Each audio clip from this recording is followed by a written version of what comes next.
Too late.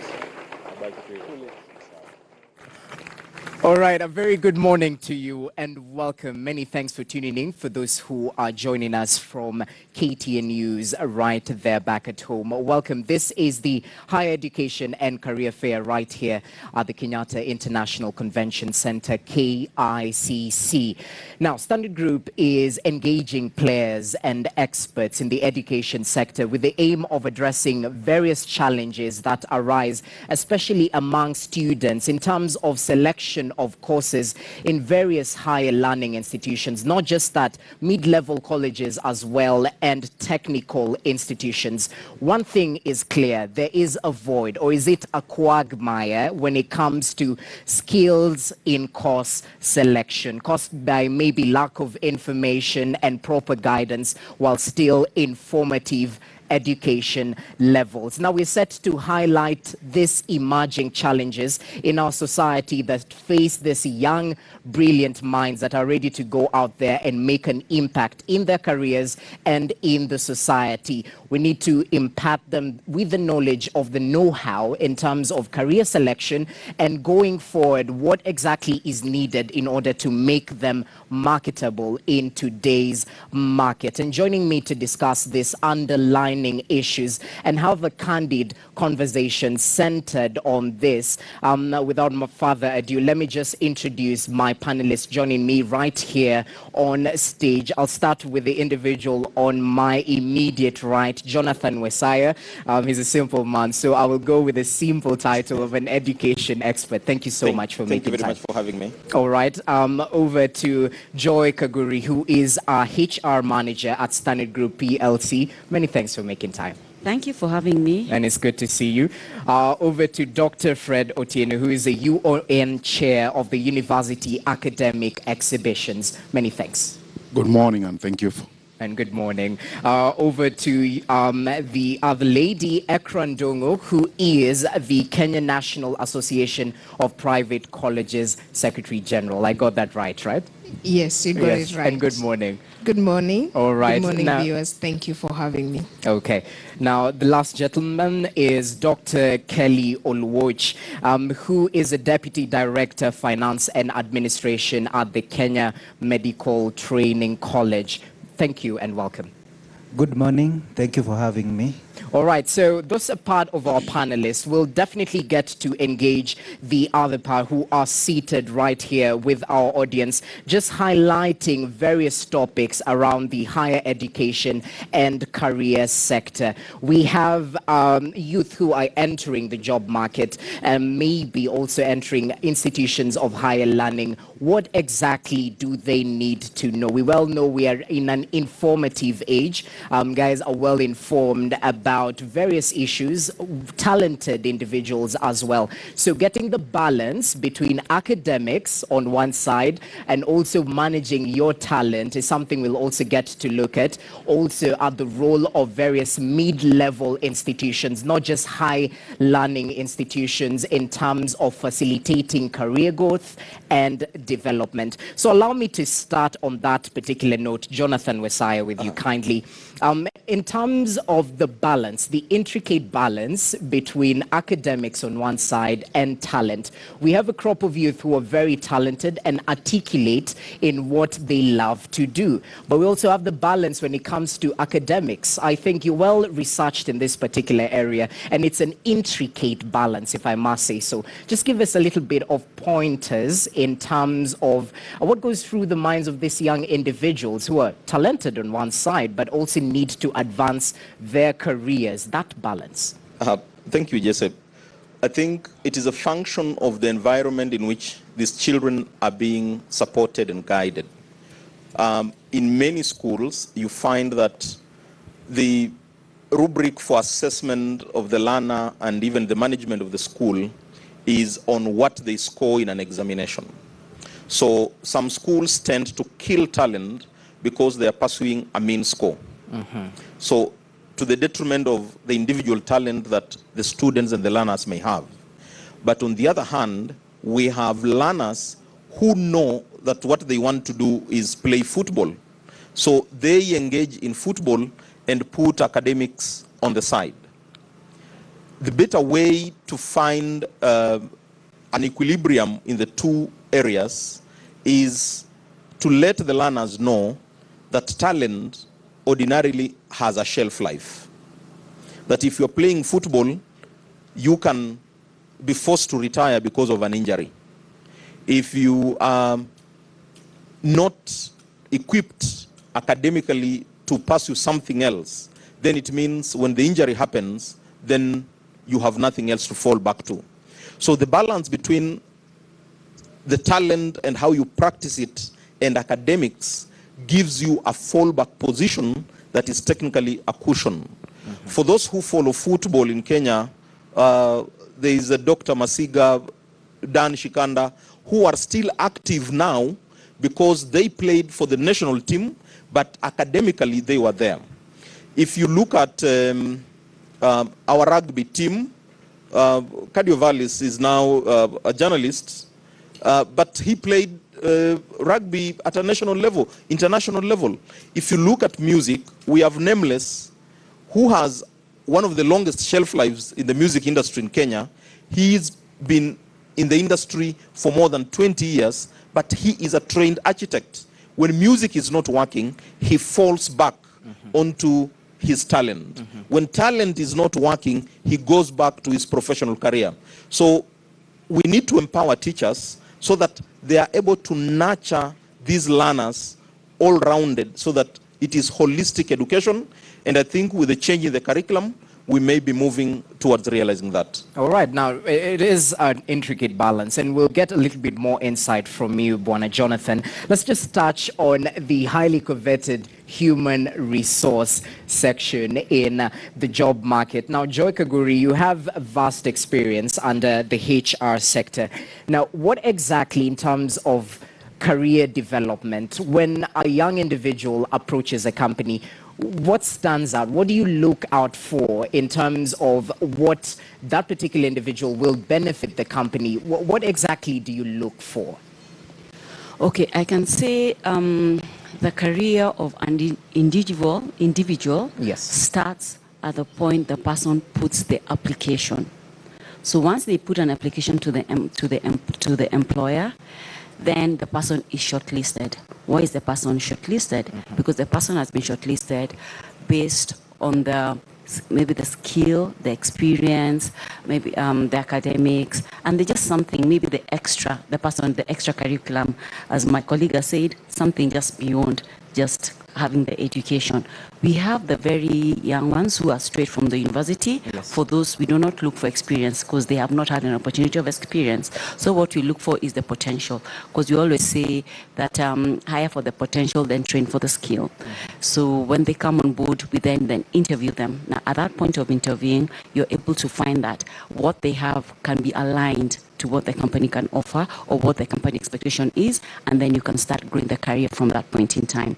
It's very, very important to start now nurturing or mentoring that young person once they get into the organization, because that will give them a very clear direction. You'll be able to retain them and you keep them engaged. And that's what the young generation is looking for, that they can see a career direction in front of them, or they can see growth, or they can be able to ascertain what do they want. Because sometimes when they're starting off, they're a little bit hazy, they do not know. But when you have a good mentorship program in the organization, or if the person has a mentor, then it helps the person get a clearer direction. They settle in and start growing fast in their careers. Yes, so mentorship is very important for career development, just as you've highlighted.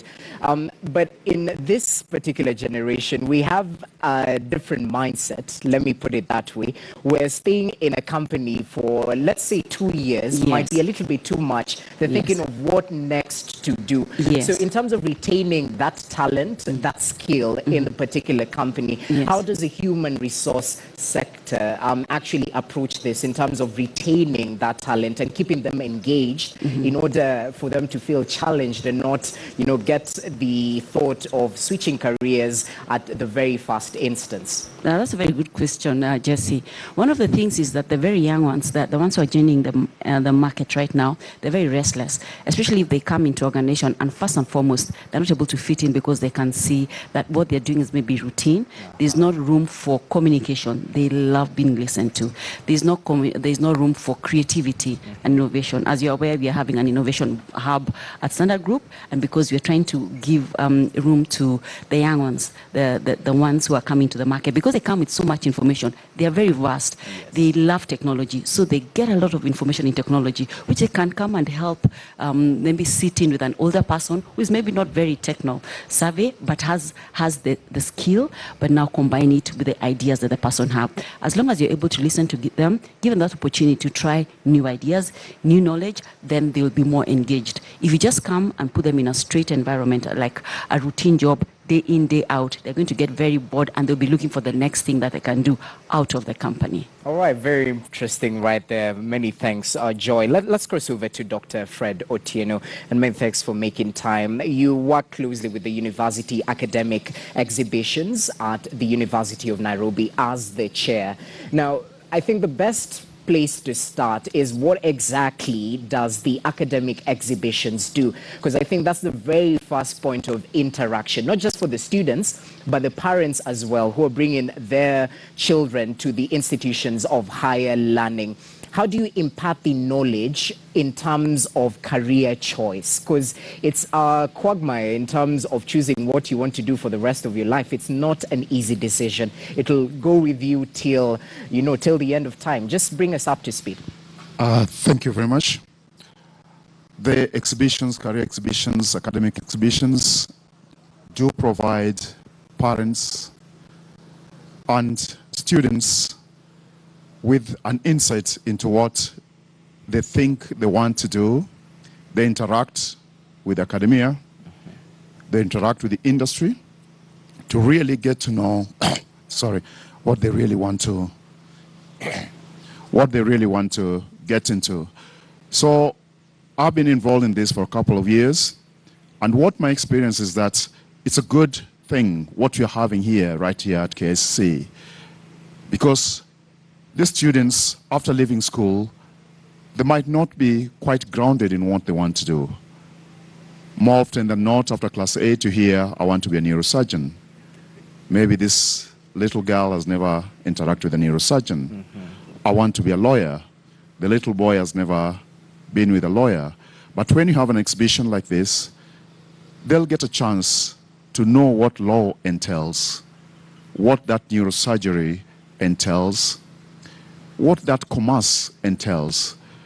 So I do believe that we need more interactions to expose our population, more so the parents of today. I wanted to be a doctor, I never made it, but you're seeing a doctor in your child. The child wants to be a musician, and the conflict starts. So when the parent and the child comes to an exhibition like this, they'll both get educated and be informed, and more often than not, I've actually seen the child winning, because now the parent will be able to understand what the strengths of the young child is, or the student, and maybe even sometimes the parent wins, because now they can actually tell the child, look, this is a career that has a future for you and a future for the country. And what I do say is that when you have a forum like this, we are looking again at our government agenda, like what we have at the moment, the Big Four, and the child can see what the future holds for the country. Therefore, they can map their career paths in a very directed format and know, yes, this is where our economy is going to be in 20 years' time. Therefore, what can I do? I want to do something in gas and oil industry. I want to do something in artificial intelligence. Yes.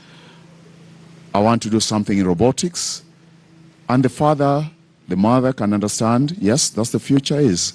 And therefore, education forum, a career forum like this one should be encouraged. All right. And we should all participate in it. Yes. Yes. I think the importance has been highlighted, just as you've mentioned, in terms of giving direction, not just to the parents, but also the students. I'll pose another question later on in terms of the digital era and the courses that are emerging as per now. We have parents who might think of conventional courses. You know, I wanted to be a doctor, just as you mentioned, and I didn't make it, but I see a doctor in my child. So I'll ensure that they get to medical college. So in terms of the digital era and the courses that are emerging right now and the relevance and marketability as well, I think that's food for thought. We'll definitely come back to you with that. All right, let's cross over to Ekra Ndungu, who is from the Kenyan National Association of Private Colleges. She has been the Secretary General since 2014. You play a big role in terms of a lobbying and advocacy, especially when it comes to the TVET, that's the Technical Vocational Training Colleges. Now, let's just highlight the importance of TVET institutions and what exactly they're trying to, to solve in today's society. Because we have high-learning institutions, we have mid-level institutions as well. So where do TVET institutions come in, and what exactly is the target market? Because we have A students who might be looking to higher learning institutions, talk of University of Nairobi, Kenyatta University, and the likes. But we also have those ones who are not really enabled in terms of the conventional courses, but they're skilled. Just highlight that for us. Thank you. When we talk of the TVET, it has been existing. It's only that it was not formally existing. This is why the TVET Act was put in the year 2013. We were involved in the formation of the same, and right now the Act is being revised.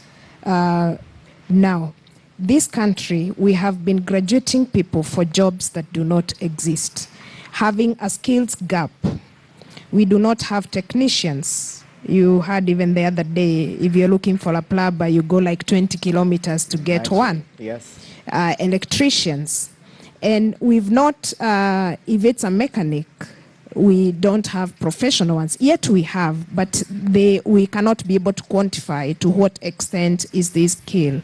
So benchmarking with the international best practices, because this started in the year 2015 when the strategy was being laid, and the country benchmarked with countries like Korea and Germany, whereby even people choose not to go to the university and to do a technical course because it will expose you to the world of work immediately. Even an A student, as you have posed, can also choose to do a technical course because the degree program is going to go for 4 years, but I may need to be earning something. If we talk like, if we were to do a layman's statistic, we would say like 30 million Kenyans have a phone. This phone would go faulty. So we need technicians who can be able to repair your mobile phone. So even a university graduate, when he's not having classes, he can be doing it for the other students. That's the role of TVET, exposing people to the world of work immediately and not waiting. And this will solve a lot of problems of unemployment, because we are not producing people with just knowledge, not just knowledge-based, is what somebody can be able to do. And that is why even every year there is even an hands-on skills show that happens every February, so that even the ones who are in high school can get to understand what is this skill that we are talking about, what are these skills and competencies, what is the country looking for, where are we headed? Because in future, it's what you can be able to do yourself and what the robots will not be able to do. Yes. Very true right there. Makes me question my job category, but I'll look into that later on. But anyway, when we come back to you, we'll also touch on the importance of mentorship. I think you have direct experience with that particular area, in terms of solving that particular crisis that, students might face when it comes to choosing whether to join, as you put it, TVET institutions in order to get that skill, or going directly 4 years in campus and getting that degree. Let's just cross over to Dr. Kelly Oluoch, who's the Deputy Director, Finance and Administration at KMTC. Now, Dr. I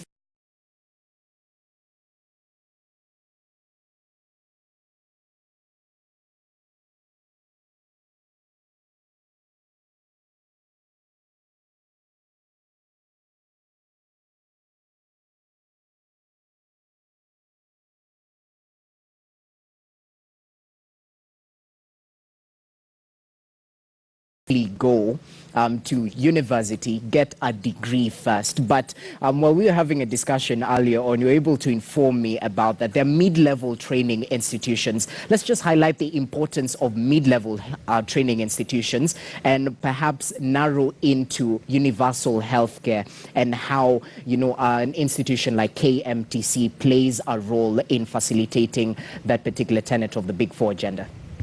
Jesse, thank you so much. Let's just begin by defining what UHC is under the Big Four agenda. UHC means universal health coverage. Basically, it means that all people and communities should be able to access preventive, promotive, curative, rehabilitative, and even palliative services at acceptable quality and in such a way that it does not have a damaging effect on their finances. To focus on the UHC, we have a human resource gap that we must fill.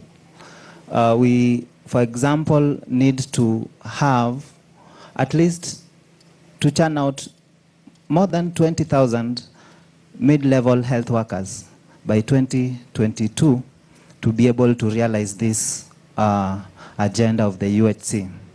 Now, how then do middle-level institutions, especially health institutions, training institutions, fill this gap?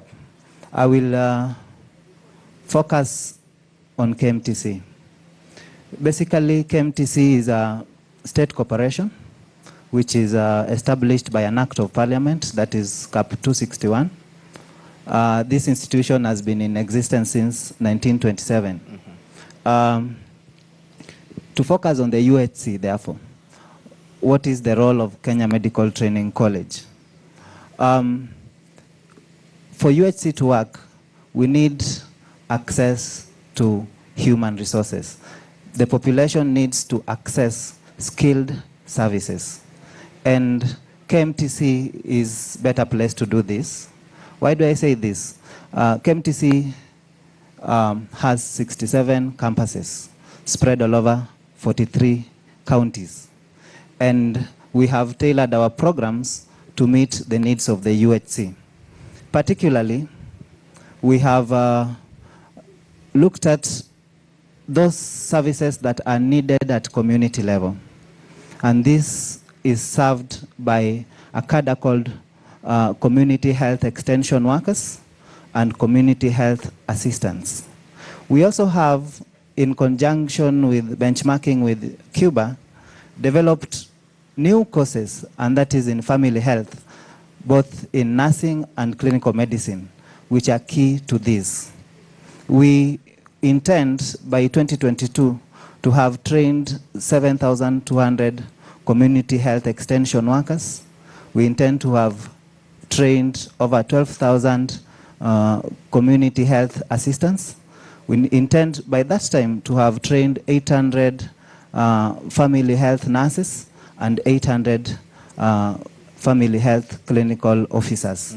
This will serve the whole population of Kenya by 2022. All right, very interesting right there. We'll get a little bit deeper later on in terms of the mid-level training institutions right there. But back to you, Jonathan. Still in terms of talent, I think when we look at our mindset right now in terms of the young, youthful generation, they might want to actually major on what they love doing. Be it music, be it football, as you had mentioned. But you highlighted earlier on the importance of something to fall on to. And that's when academics comes into question, into this particular picture. But the balance is not as easy as it seems. Because when you're doing two things at the same time, you might give a little bit more emphasis on one and the other might be affected. So in perfecting the art of balance, not just, highlighting what you love doing, but what you have to do in order to get through in terms of your career. I think let's just highlight how to balance between academics and talent. There are comes then the need for guidance and mentorship. And there are usually, for me, three things that are distinct. That when you help a young person develop their character, that character helps them make choices, and the choices they make then will lead them to a career. Because your character then becomes distinct.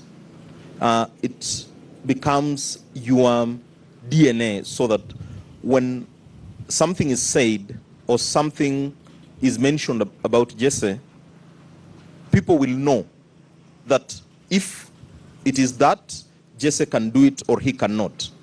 So you cannot come and tell me something about Jesse that I know. I'll tell you that is not him, that is not how he deals with issues.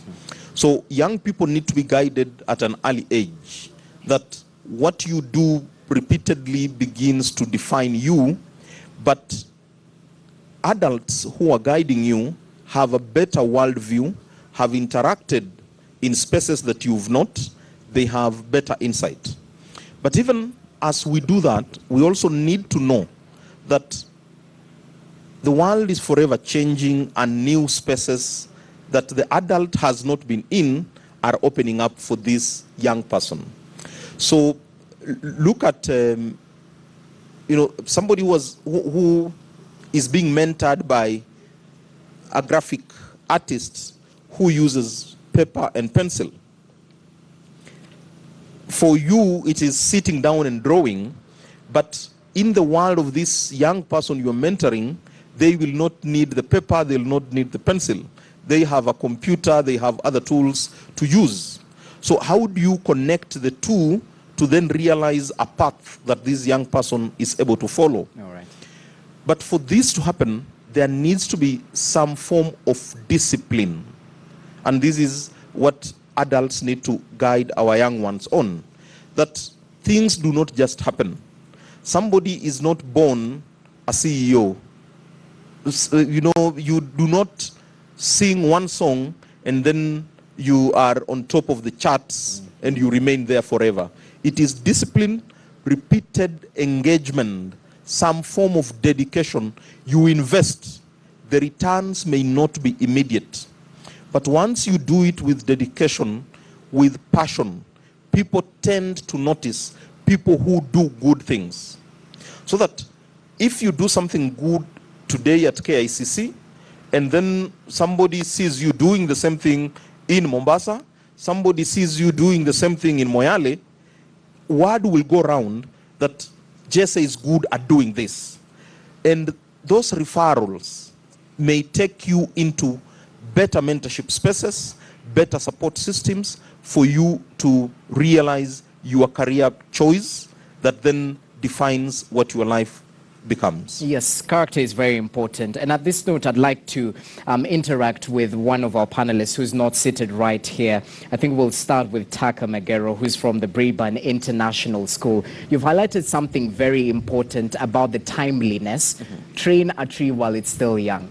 Allow me to quote Martin Luther King. He once mentioned, everyone can be famous, but not everyone can be great, because greatness requires service. Now, in terms of service, there's a shift of mindset. I expect maybe in my line of journalism, perhaps I might expect to become the next big deal in in less than a year time, but it's not possible. It takes time. So Taka Magero has been working with various students in various age levels from 12 to 18 years, and she's highly invested in career guidance. Now, allow us to interact with her. If we can get her a mic kindly. Which will be coming your way in a few. Let's just highlight the importance of embracing a growth mindset and changing one's mindset, looking globally and aligning to your talents at a very young age. Even as we wait for the mic to come your way, perhaps let's go back to the audience right here. Still in terms of human resource, Joy, it's not easy for young individuals in terms of mentorship, especially in the workplace. You come there, you acclimatize into an 8-to-5 job, quote unquote. You're not used to doing the same thing repeatedly over and over again. You might be creative, but this is the career you decided to choose. So in terms of incorporating this this type of mindset in a working environment, what steps do the HR actually take in order to ensure, number one, yes, we are mentoring this particular individual, but the guidance as well and facilitation of career growth is also there? That's a very good question, Jesse. At Standard Group, we are taking it big in terms of mentorship. We are starting a mentorship program because we felt that the number of people who have the skill and the interest to be able to mentor, but we do not have it in a formal setup. So we have done it small time in terms of the induction. When you come in, you've got a very robust induction program, which lasts a whole week, and you get a very good glimpse of both the theoretical aspect and the practical aspect of the job across all the departments. And then at the department level, we have offered leadership skills. One of the units was on modules was on mentoring, but you find that when you do the mentoring and coaching as a unit, you have to keep it's important that you have like refresher so you can be able to get the new knowledge and new developments in mentoring and coaching. So for us, we are doing it big time. In terms of right now, we are partnering with a consultant to enable us be able to train the staff who came forward and showed interest when we put out a request to staff to come in. Also, we are going to make it very deliberate in terms of that we are going to interview the staff who expressed interest so that we can be able to see where the strengths lie, because mentoring is very broad. And so it will help us be able to align where the person best fits. And then also now when you're equipped with the skill, you can be able to now mentor the new staff who are coming in and the existing staff. Because you all have to be aligned if you have to read from the same script and be able to drive the company all together as one unit. So it's big time and it's very, very important because it really has a difference in terms of where you're coming from and where you want to be, because mentorship is futuristic, where you look at the bigger picture, and that's where we want to be. All right, Daktari, over to you before we engage other parts of our panelists.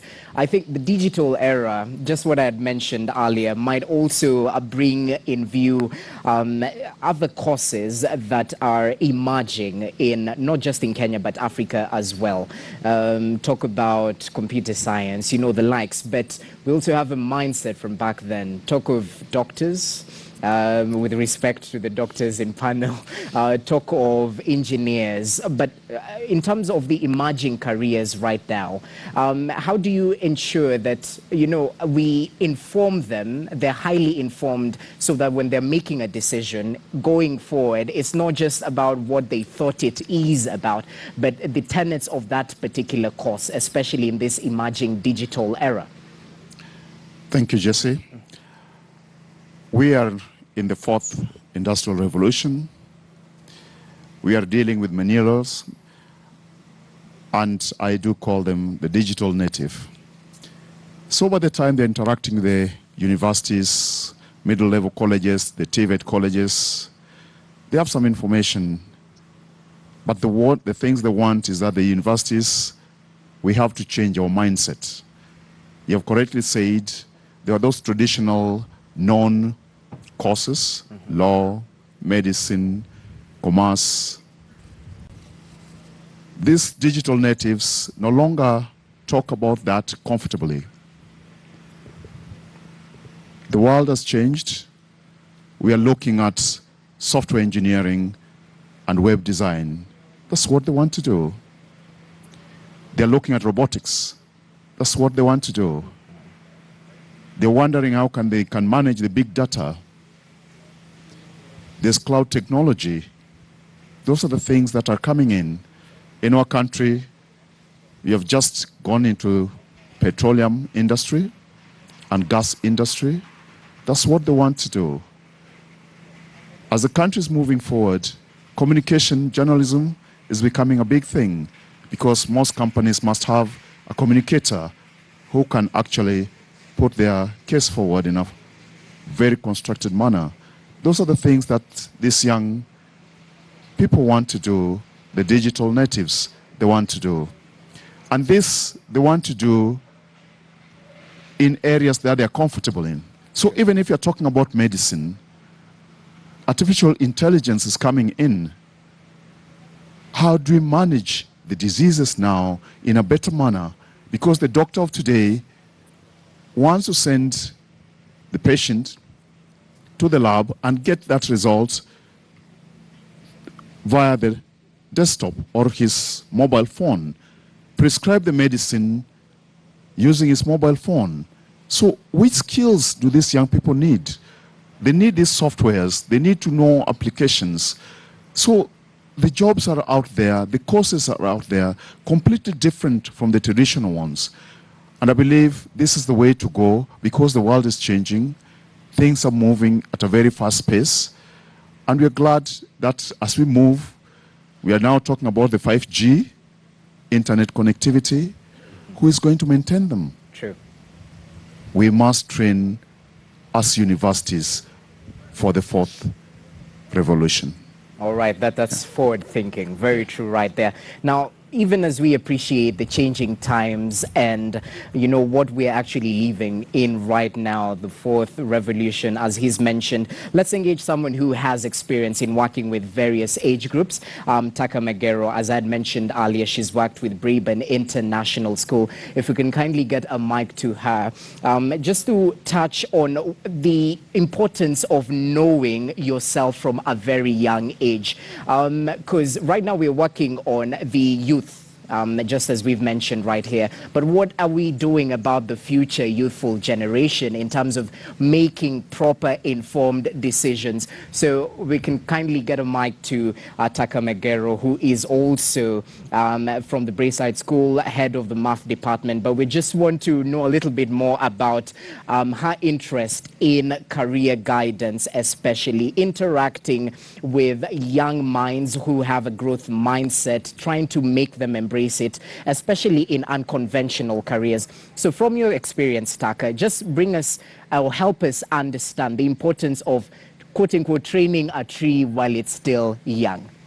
Okay, as you've heard, being a teacher, I do have the beautiful chance to interact with young minds. Mm-hmm. And I believe that that is the best time to start basically modeling them to become who they're going to become, who are they going to be in the future. Because we all know that unlearning is way harder than learning. So when we work with the young minds, we train them on how to develop a growth mindset, as you've said, rather than having a fixed mindset. And we aim towards them embracing unconventional ways of doing things. Because when you look at the current job market, or rather the landscape, is that so many professions, so many jobs have become highly automated. But it doesn't mean that as much as they become automated, that there's no opportunity for the young generation that is coming up. As much as the automation is taking place, there's still so much need for creativity. So the young people who are coming up, the key question they have to ask themselves is, why are things the way they are currently, and not necessarily maintain the status quo, but start asking themselves, how am I going to do things differently? Because in the world that you're going into, you're not going to look at participating on a limited space rather than participating on an international platform. So if you can train yourself from a young age, being able to articulate yourself, look for ideas, generate those ideas, develop a can-do attitude that enables you to engage on an international platform, then that gives you a better upper hand rather than having a limited and fixed mindset of just pursuing titles. So that's the key thing that we work with, developing young minds, working with them at a young age. That is the point where they're going to learn, encouraging them to embrace the unconventional ways of doing things, always embracing creativity and thinking out of the box. Because the way things are being done, it reaches a place that things have to become totally different. With the digital world and all that, everything is going to become extremely different. So how are we creating the young learners to come into the space in the future to feed into that elevation or improvement of how things are. So that's where I'm at. All right, Yes. proper highlights right there. And still on the mentorship aspect, I think going forward in terms of, investing in the young minds, what missing piece do you think is there currently right now? So we enable them to make those unconventional decisions, quote unquote, in order for them not to, just be the norm, but also stand out in society yes. and have an international approach mindset in Yes. terms of mindset Yes. when it comes to career choices. Yes. So I didn't really get the question. Okay, in terms Yes. of the missing link. The missing link. Yes. So the missing link comes in, we tend to say, we keep on blaming everything on the education system. That most of the courses in our education system are not linked to the needs in the companies and in the institutions. That even as much as the children go through the training, when they get into the job market, they don't necessarily know how to fit in. So that is where the missing link is. So there's a need for us to go back and assess how the job market is and come and align the courses in the universities and in the schools to be congruent to what is in the job market. What skills are necessary or what are needed for them to be able to handle the job market confidently. All right. So that is where the missing link is. The connection between the companies, the institutions, and what is being taught.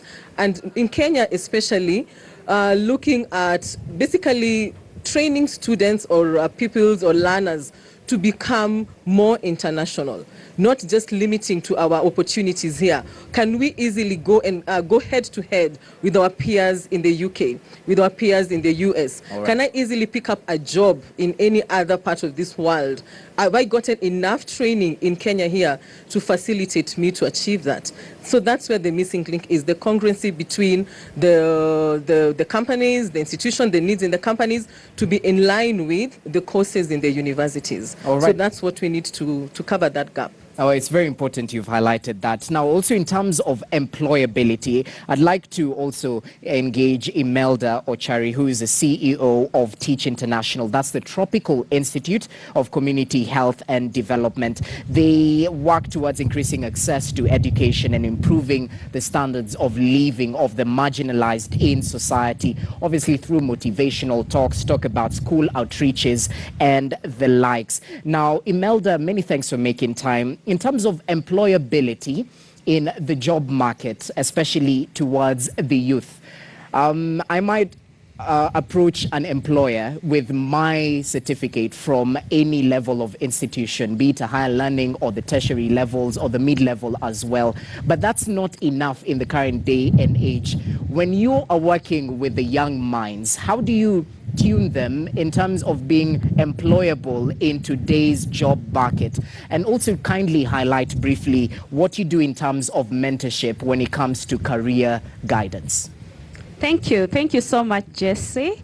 I'd like to correct the definition of Teach. It's timely innovations and collaborations seed and not Tropical Institute, yeah. Okay. So, yeah, Teach is timely innovations and collaborations seed.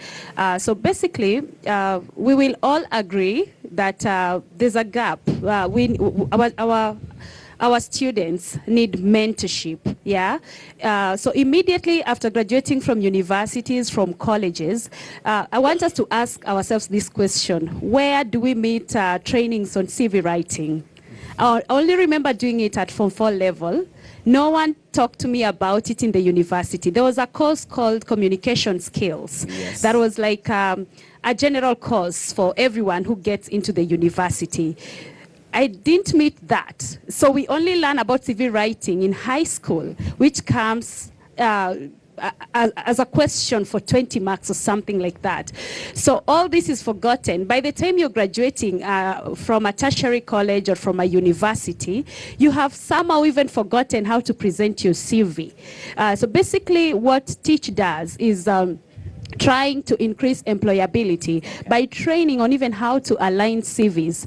Jesse, did you know that you can have several CVs for different jobs? So you do not have to be sending one particular CV to all places you're looking for a job. So you need to have a very aligned CV that addresses what is needed by the employer that you're seeking for employment from. Yeah. So Teach assist in aligning CVs. Another thing that I would like to highlight is, like we are saying, we have really gone digital at the moment, and CVs could be heavily paged, like has several pages. And a lot of times, somebody, if you approach, for instance, if I came to Joy, for instance, yes. the HR standard group, and I'm looking for a job, and then I want to present a very huge document. How does she even have time at the moment to look at my CV? So we encourage job-seeking persons to try and come up with what we call a biodata or a biography that has a photo and a brief introduction of your experience that you can even send on WhatsApp, so that you can quickly capture, my skills, my experience, and where I'm exactly good at. And in 3 minutes, Joy will tell me whether I can get a job at KTN or not. So we are trying to increase employability by trying to even prepare them for interviews. And I love saying this: a handshake tells a lot, an eye contact tells a lot. There's a way I would look at you, Jesse, and you lose confidence in me, because I look like I'm not going, like I'm not ready for the job. I'm shy, you get. And employers want vibrant and proactive persons to be able to pick up jobs, because nobody wants a gloomy person. So we prepare them for interviews. We prepare them for even negotiating for salaries, Jesse. I want to ask for a salary of 150,000 take home, for instance. The way I ask for it, am I able to put forward my skills? Am I able to talk about my innovations, my creativity, with very good examples, my achievements, to be able to convince an employer that truly I can take home 200K, for instance, as opposed to 30,000 to 40,000. So basically, that is how we prepare persons looking for jobs. In regard to the second question about mentorship, I would like to highlight that we kind of do what we call need-based motivational speaking in schools. And we have this over and even during holidays. For instance, we have one this holiday in August from 6th to 9th at Moi Girls School here in Nairobi. And we're also taking another one to Kisumu Kasagam Secondary from the dates of 21st to around 24th there. Right. And we are targeting upper primary all the way to Form 1 to Form 4. So we have different sessions for upper primary from Standard 6 all the way to Class 8, and Form 1 to Form 4. Now, what are we taking to them, Jesse? We are bringing them different people from different professions to come and tell them real life stories. We don't get to hear about doctors talking about their journey to becoming doctors. Teachers, their journey to becoming a teacher. And do they love that, first of all? We only get to hear stories of people who are thought to have lost direction, talk about their successes, and they, teenagers, students take a lot of time on the internet. So a lot of times they are found on WhatsApp, on Facebook, on Instagram. Who do they meet there? They only meet people who are thought to have lost direction in life. They are not engineers. They are talking about their work. They are not doctors there. They are not lawyers there. So we want to bring them people of from different professions coming to share their real life stories. Right. And then how do they even set goals that are said to be specific, measurable, achievable, relevant, and time bound? Those are SMART goal setting. I met that in my master's degree, Jesse, class. And I was like, this is so unfair. Somebody should have told me this way much early, maybe in class 6, 7. I would have tried to align my goals and be able to know that, fine, Imelda, if I want to become who I am today, then this is the direction, this is the way, this is the journey, this is the path I need to take. All exactly. Right. So basically, we give them mentorship that will enable them be able to set what we call SMART goals. Thank you, Jesse. Thank you so much. Clarity right there, very clear in terms of exposure and the importance of mentorship. Now let's shift gears right now and engage Dr. Osawa Ota, who is from the TVET Authority, just on what exactly TVET is doing in terms of the regulatory mechanisms. Let's also talk about the skill factor in TVET institutions. I'm sure it's not just equipping a trainee with the skills, but also proper skills in order to advance later on in their careers. So in terms of the competency-based education, Daktari, just highlight what TVET Authority is doing and also highlight on what regulatory mechanisms have been put in place in order to ensure the success, since they are also aligned with the Big Four agenda. Talk of industrialization as well. Thank you very much, Jesse. Now, TVET Authority is the overall regulatory body for all the TVET institutions within the country. Now, prior to the establishment of the authority, the regulation of the TVET institutions was basically fragmented between the various line ministries, the county government, as well as the Ministry of Education. So the TVET authority was then established to ensure that there is a proper regulation in all the TVET institutions within the country. Now, this was done due to the fact that the government realized that the TVET institutions play a very important role in the provision of the essential skills that it actually requires to attain its vision of being an industrialized country by 2030, as well as achieving the Big Four agenda. Now, it was initially realized that there was a lot of mismatch between the skills that was given to the students and those ones which were required by the labor market. Now, in order to eliminate this, we have come up with what we call the CBET curricula. That is the competency-based education and training curricula. Now, what this is expected to do is to ensure that the curricula is going to put in place the needs of all the industry or the labor market. And during the development of this curricula, we have the sector skills advisory councils who are involved in this. And whenever they are doing this, they bring in what the industry needs to the curriculum.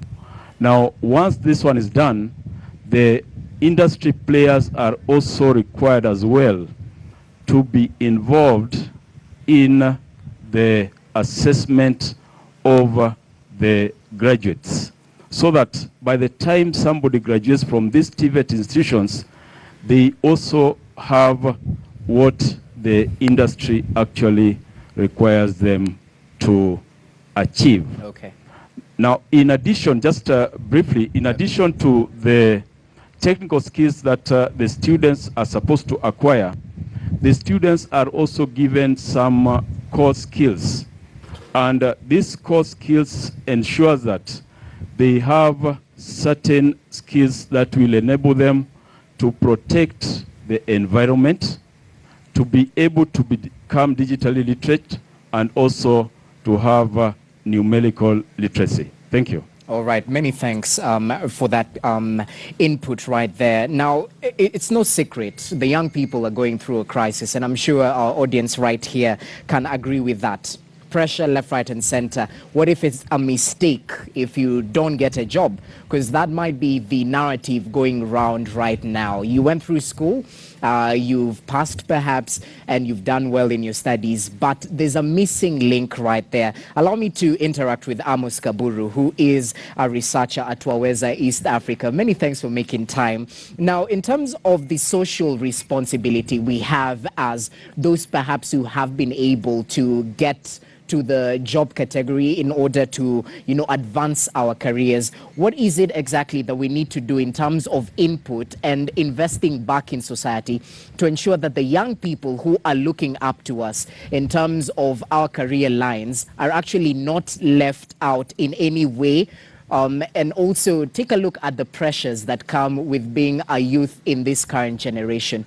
You are thought to be well educated, you've gone through campus, but we see what trends at times on social media. There are a couple of stories that were highlighted on A students who apparently have not yet gotten a job. You might have gotten your first class, but marketability might be the issue. Just put this into a wrap and highlight all this in terms of social responsibility and the pressures that come with that.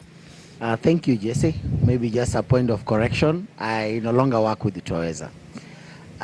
It's true that as a society, we have significantly let down our young people.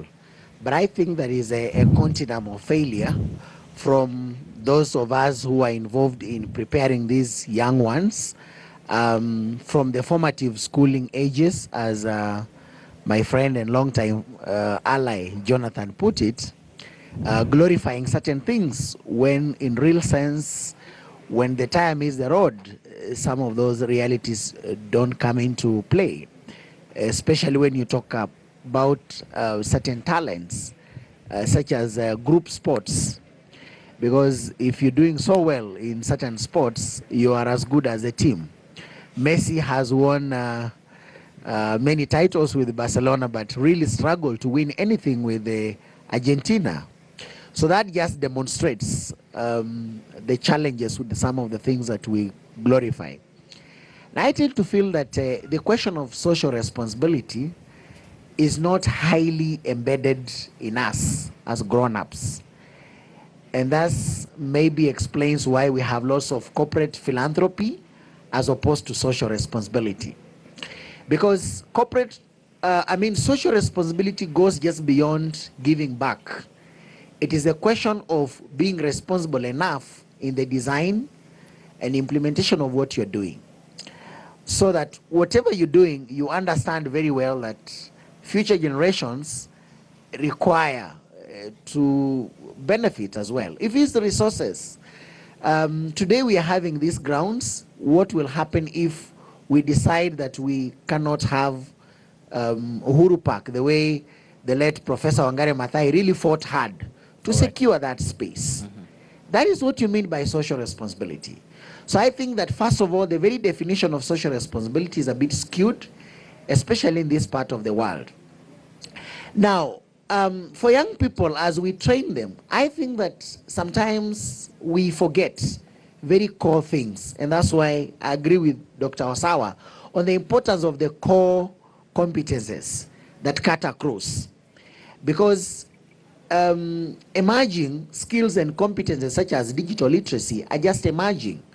But it's one thing to get a platform, as Imelda has said, you presented a good CV.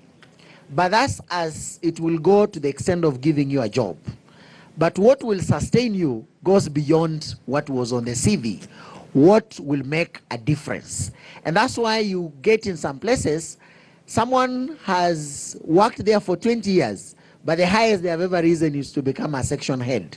Because there are certain core competences and skills required that they completely miss out. So I look at young people, when I look around and see this city full of opportunities, and wonder when young people say that there are no jobs, there are no opportunities, and going back to the definition of what a career is. And in my simplest definition of a career is a question of looking at the life problems and looking at what contribution can I make to make life better. So if I look at right where we are right now, those flowers there require a lot of tending. And when I hear young people who cannot even volunteer, just simple things, they are going to school, supporting children to read, supporting the marketplaces, helping out, visiting hospitals. These are great opportunities. I started volunteering when I was, as soon as I left high school, and I was earning a meager 600 shillings down there in the village in Lugari. I didn't have anything else to do, but the kind of experience I got was very critical.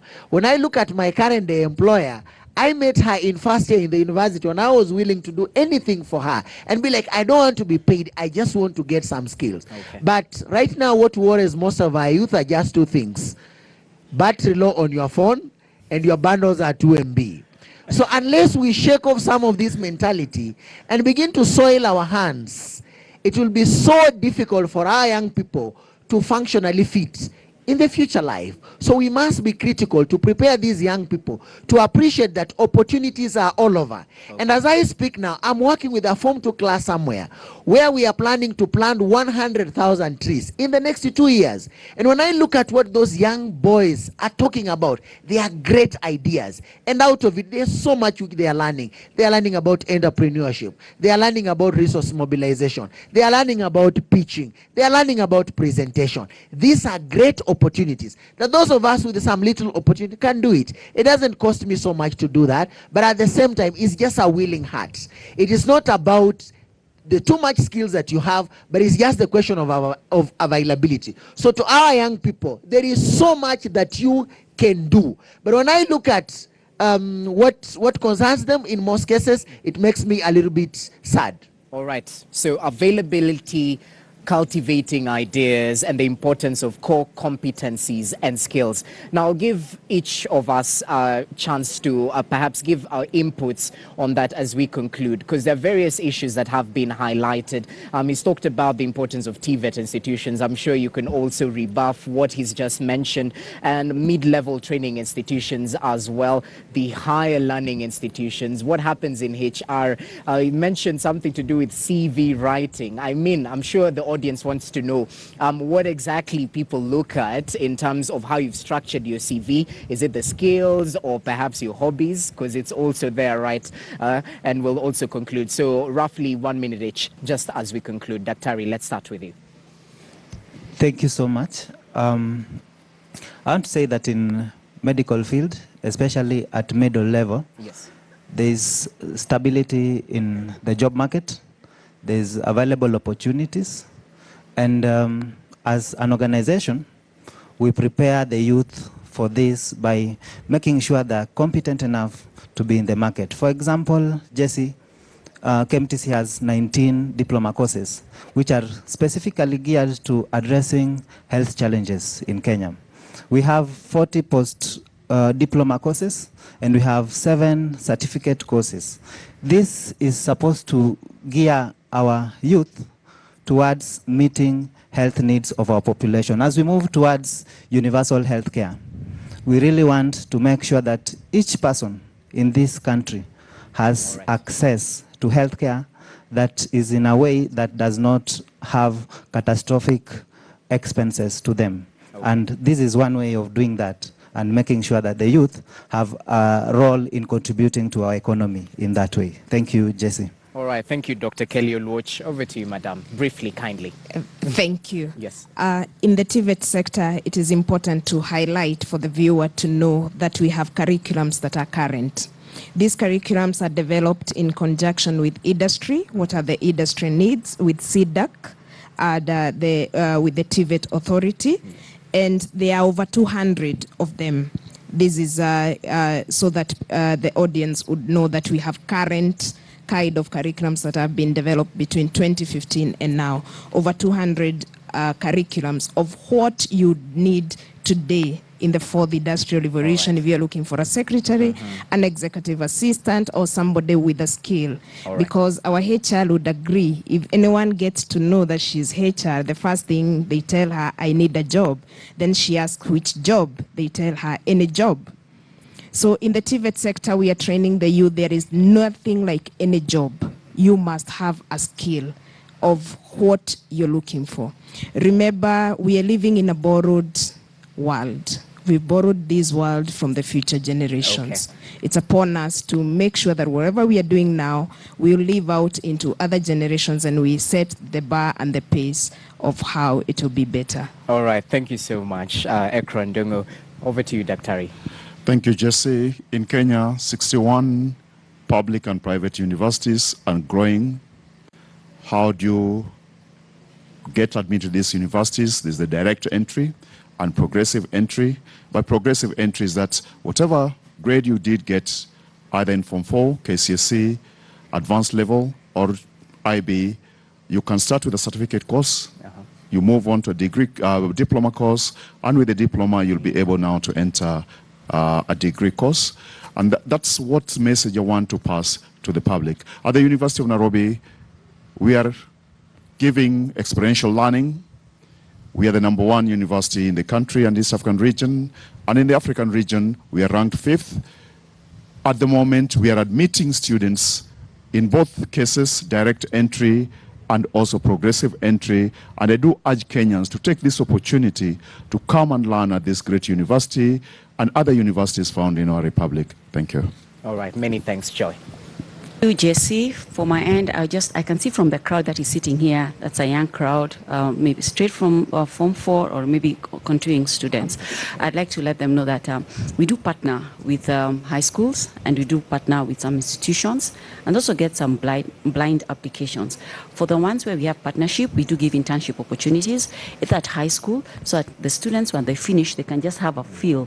When they're still in school, they can have a feel of what it is to be in a media house, because you've got very many different jobs in a media house. We have the technical, we call them the STOs, we have the student maintenance, we have the anchors, we have the presenters, we have the reporters. We do have production. For us, we are a big organization. We do newspaper, we do the print, we have the TV, we have the outdoor. So we are able to have people from all walks of life who can come and be able to have opportunity to have a feel of what it is, and it will help them decide on the choices in terms of the careers they want to do. Also, for the internship, when we give the students internship, it gives them an opportunity to just have a feel of what it is to be in a professional setup. And most of these skills that you offer them, they can enable them to either decide after the school, I might decide maybe to look for a job, or alternatively be my own employer. As my colleague has said there, it's important that you're able to have these skills, knowing that I can go out there, either get a job or not, start my own. But having that professional exposure in an environment which is structured like Standard Group is given an opportunity to know how to go about it. So we would like to really thank all the people who are here for showing interest, for coming to be with us at Standard Group, and also to all the viewers for taking time to watch KTN, which is one of our products. Thank you very much. All right, very important right then. As we conclude, let's get your closing remarks, Jonathan. Okay, for me, it is what all of us have said today is that for young people, you need to make yourself available for mentorship. You need to make yourself available to volunteer so that somebody else realizes what you are capable of. Your potential will only be realized when you are doing something. Nobody's going to get you out of your bedroom to give you a job. They must see the willingness. But then also there is rigidity in our mindset that because you trained to be a teacher, you need to be put in a classroom. That is not how it works. You are trained as a teacher. University education, college education opens the world before your eyes so that you are able to see. Today, I'm a trained teacher of English language and literature, but I don't teach high school. I do many things, speaking engagements and writing, but nobody trained me on writing. But it is my mentors, my teachers who realized that I could speak, I could write, and I pursued that line. So it is not that because you went in and obtained a degree, that is what must put food on your table. Open your eyes, look around, find a solution to a problem in the community. My mantra usually is work locally for global impact. Interesting, and I don't think I can add so much right there. So much has been said. I mean, it's up to us to actually take in the information and make an impact in our lives and in the society as well, just as part of our panelists have highlighted. So to all of those who have made time to actually get this critical information, which is very fundamental in terms of transitioning from various points in life, especially in learning institutions, and looking towards the bigger picture of having a successful career. Avail yourself, show your potential. There's a saying that says if you hang around the barbershop, you just might get your hair cut. And I think that's what this is all about. So kindly, if you're viewing this particular conversation at home, make your way, if possible, to the Kenyatta International Convention Center right here, the Higher Education and Career Fair, where we will get to actually tune you in terms of what exactly you want to do. Take a look and give you at least exposure in terms of people who are already doing that in their careers. So let me take this opportunity to thank my panelists, Jonathan Wesaya, Joy Kaguri, Dr. Fred Otieno, Ekra Ndongo and Dr. Kelly Olwoch. Not forgetting as well, we had Amos Kaburu, who is a researcher. We also had Taka Megero. We also had Dr. Osawa Ota, and definitely not forgetting Imelda Ochari. All of you, thank you so much for contributing in this particular conversation. Remember, the conversation goes on right here at KICC. So I urge you, make your way right here. We have exhibitions, and not forgetting, in terms of entertainment, I know most of us youthful people can relate with the Straight Up Show. It will be shooting right here as from 11 to 1 p.m. So come through, interact with your youthful brothers and sisters, and also get a chance to see what exactly you want to do with your life. So from right here, my name is Jesse Rogers. We'll see you later on right here at KICC. Enjoy the rest of your viewing and live smart. Bye-bye. We all have a role to play in shaping out our futures, which is why together we can build great tomorrows. Booked for life. It's time to